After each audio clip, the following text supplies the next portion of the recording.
हमारे इलाके में एक मुरीद साहब आए हुए थे काफी साल पहले, किसी पीर साहब के। उन्होंने कहा था कि हमारे पीर साहब की नमाज अल्लाह ने माफ कर दिया है। मैंने पूछा था कि क्यों?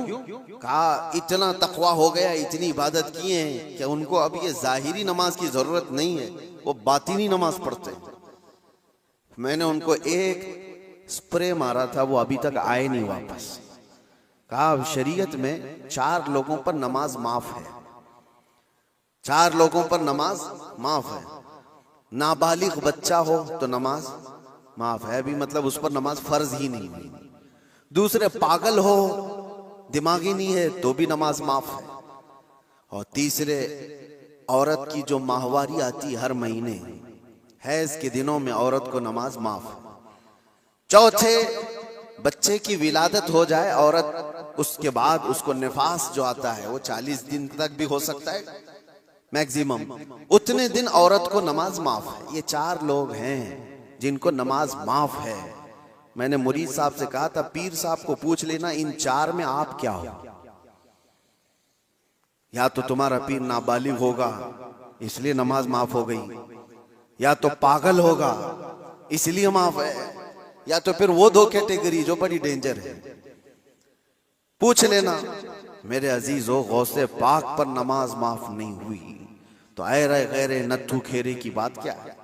सुल्तानुल औलिया गौसे पाक रदी अल्लाह ताला अन्हु के साथ ये हुआ था।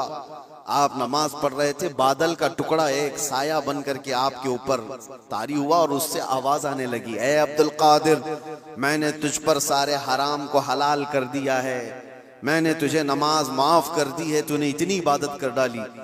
और जाहिर सी बात है ये 4 दिन लोगों में बैठ करके इबादत करके ये समझ लें कि मैं बहुत किया हूँ। गौसे पाक तो वो हैं जिन्होंने 15 साल तक एक पांव पर खड़े होकर रात भर नमाज पढ़ी है, और तकरीबन 40 साल उनकी इबादत के ऐसे गुजरे हैं कि एक अंगूर के दाने से सहरी करते थे और आधे गिलास पानी से इफ्तारी कर लिया करते थे। ये गौसे पाक की इबादत और मुजाहिदात इतने सालों के बाद अगर कोई कहे उनको, तो बात तो ऐसी लगती है ना कि शायद दिमाग में ये बात आ जाए, हाँ इतने सालों की इबादत हुई, बादल के टुकड़े से आवाज आए कि अब्दुल कादिर मैंने सारे हराम हलाल कर दिए तुम पर और नमाजें माफ कर दी। लेकिन वो ऐसे वैसे लोगों की सोहबत पाए हुए और मौसमी तरीकों के वली नहीं थे। गौसे पाक रदी अल्लाह ताला अन्हु शान महबूबियत पर फाइज थे। आपने बरजस्ता कहा यह आवाज रहमान की नहीं है, ये शैतान की है। जब नबी पाक सल्लल्लाहु अलैहि वसल्लम पर नमाज माफ नहीं हुई तो मैं कौन होता हूं? अल्लाह के रसूल सल्लल्लाहु अलैहि वसल्लम जो साहबे शरीयत हैं, हुजूर ने नमाज नहीं छोड़ी, और वो भी आखिरी वक्त तक। जानते हो रिवायात में मौजूद है उस वक्त रसूलुल्लाह सल्लल्लाहु अलैहि वसल्लम हुजरे से बाहर आ रहे थे जब आपकी वफात को चंद ही दिन बाकी थे। हुजूर की वफात को, हुजूर के इंतकाल को चंद दिन बाकी थे। हजरत अबू बकर सिद्दीक इमामत कर रहे थे, लेकिन उसके बावजूद रसूल पाक सल्लल्लाहु अलैहि वसल्लम सख्त अलालत के बाद हुजरे से बाहर तशरीफ लाए थे, इस हालत में कि रिवायात में मौजूद है हुजूर 2 सहाबा के कंधों पर हाथ रख करके बाहर आ रहे थे, पैर जमीन पर नहीं लग रहे थे। इस कदर शिद्दत की तकलीफ के साथ भी नबी पाक सल्लल्लाहु अलैहि वसल्लम मस्जिद में तशरीफ ला रहे हैं, और यहाँ मुर्ग मुसल्लम तोड़ते हुए बैठे हुए वो पीर कहते हैं कि हमारे लिए नमाज माफ है। गौसे पाक ने जब ये कहा कि ये रहमान की आवाज नहीं, ये शैतान है, मेरे लिए नमाज माफ नहीं हो सकती, तो गौसे पाक रज़ियल्लाहु ताला अन्हु पर उसने गुरूर और तकब्बुर में लाने के लिए एक दूसरा हमला किया था और कहा अब्दुल कादिर तुम बहुत पढ़े लिखे हो, बहुत इल्म है तुम्हारे पास, तुम पढ़े लिखे ना होते, इल्म ना होता तो आज मेरे गुमराही में आ जाते। शैतान अपनी असली हालत पर आ गया। कहा ठीक है तुमने मुझे पहचान लिया, लेकिन तुम बहुत पढ़े लिखे हो, तुम्हारा इल्म इतना है कि तुम बच गए। गौसे पाक ने कहा तू दूसरा हमला कर रहा है मुझ पर, मेरे इल्म ने नहीं बचाया, मुझे रब के फजल ने बचाया। यहां पर भी आदमी बहक सकता है अगर हाँ कह दिया कि हाँ मैं तो पढ़ा लिखा हूं, मैं बहुत इल्म वाला हूं, इसीलिए बहुत सारे इल्म वाले भी भस्म हो गए, इल्म वाले भी बहक गए। इल्म के साथ रब का फजल है तो फिर वो बच जाता है। मेरे अजीजों, अर्ज ये करना है कि हुजूर पाक सल्लल्लाहु अलैहि वसल्लम की शरीयत को छोड़ करके कोई वली नहीं हो सकता।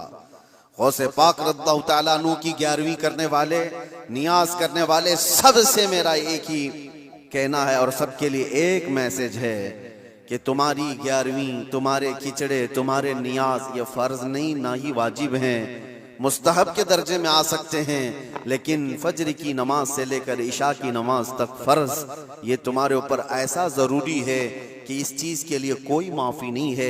एक साल तुमने देग नहीं बनाई, नियाज नहीं की, तो कयामत के दिन नहीं पूछा जाएगा कि तुम गौसे पाक की फातिहा करते थे कि नहीं करते थे।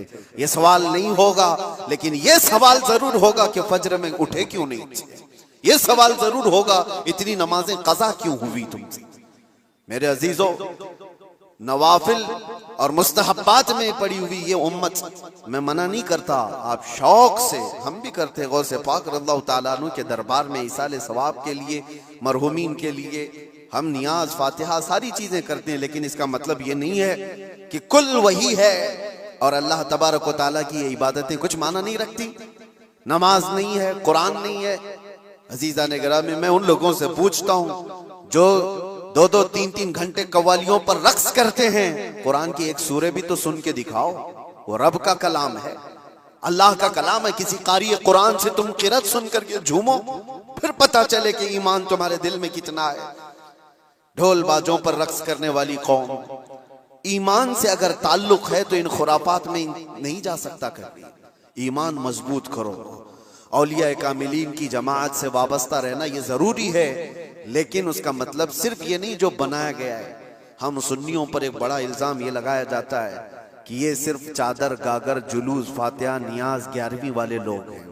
मेरे अजीजों, वो एक पार्ट है।